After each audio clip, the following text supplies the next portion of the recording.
So I think as a guy, it's really easy to see a girl you want to talk to, but you're too scared to actually go and do it. So I want to take a few situations you might find yourself in, and by asking yourself, what's the worst that could happen?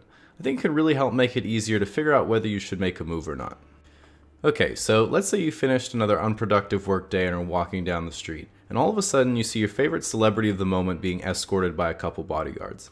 They seem to be in a rush, so before you make an approach, ask yourself, what's the worst that could happen?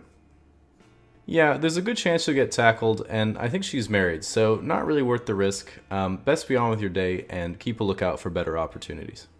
Okay, so let's say you're standing in line at the coffee shop waiting for the caffeine to bring you happiness, and after noticing the cute barista, you've been staring at her for a few minutes, and you're pretty sure she's looked back at you a few times, but it could just be to see if you've stopped.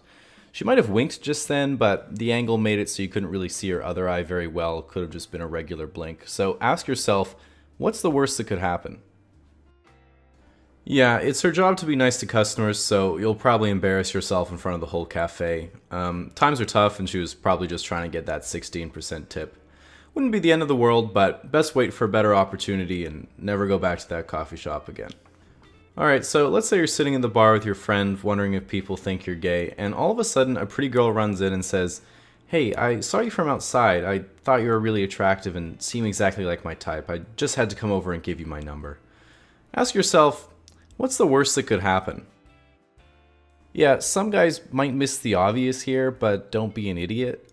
There's clearly a hidden camera somewhere. Don't want to make a fool of yourself, so best be on with your day and wait for a better opportunity. So as the day is coming to an end, you're walking home through the park, and all of a sudden you see a little golden retriever puppy playing in the daffodils. And when you look around to see who it belongs to, you see a girl sitting alone on a picnic blanket. She's reading your favorite book, wearing a yellow sundress with glasses that are a bit too big, so she has to keep pushing them back up as she's concentrating. Has those little dimples on her cheek from smiling all the time, and probably has a really subtle Scandinavian accent that you'd only notice with certain words.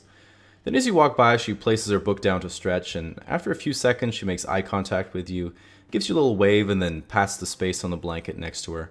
So you go sit down, and her dog jumps all over you right away, and she says, "Wow, she's usually nervous to meet new people. It must be a good sign." Ask yourself, what's the worst that could happen? Yeah, you don't want to get your heart broken. Honestly, there would be no rebounding from that one. Always have tomorrow, so best be on with your day and keep waiting for a better opportunity.